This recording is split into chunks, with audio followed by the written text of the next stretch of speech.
एकनाथ शिंदेंची ठाकरेंच्या शिवसेनेतील 8 खासदारांसोबत ठाण्यात बैठक झाल्याची माहिती। 8 खासदारांनी पक्षांतर करण्याचं आश्वासन दिल्याची ही चर्चा, तर ठाण्यामध्ये गुप्त बैठक झाल्याची माहिती।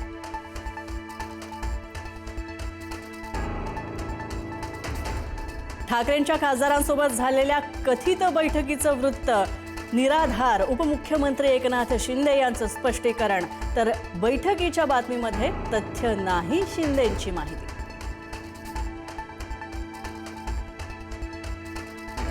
खासदार अरविंद सावंतांनी एकनाथ शिंदेंसोबतच्या बैठकीचा दावा फेटाळला। गळा चिरला तरी ठाकरेंची साथ सोडणार नाही सांगत सावंतांनी माध्यमांसमोरच लिहिलं पत्र।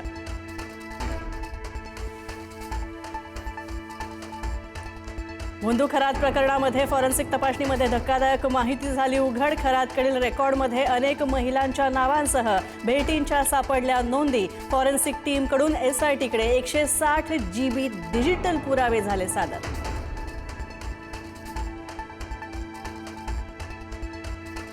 नाशिक पोलिसांनी सातपूर सेक्स स्कॅन्डल प्रकरणातील आरोपी रवींद्र एरंडेलाही शिकवला धडा। नाशिक जिल्हा कायद्याचा बालेकिल्ला, एरंडेचं वक्तव्य। अश्लील व्हिडिओ प्रकरणानंतर एरंडेवर आर्थिक फसवणुकीसंदर्भातलेही गुन्हे।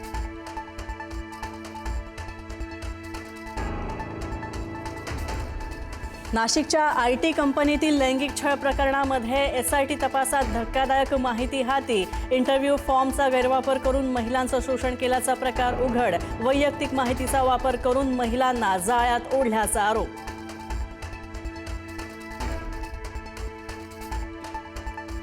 युद्धबंदीच्या प्रस्तावावर आज इस्लामाबादमध्ये चर्चा। इराणचं शिष्टमंडळ रात्री होणार रवाना। पश्चिम आशियातील शांततेसाठी चर्चेकडे अख्ख्या जगाचं लक्ष।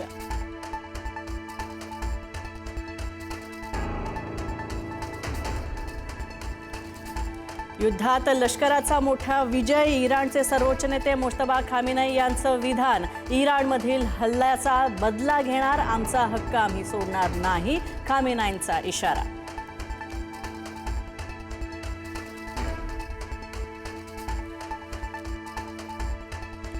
इस्रायलचा शिकूया AI ची क्रांती, चला करूया MSCIT।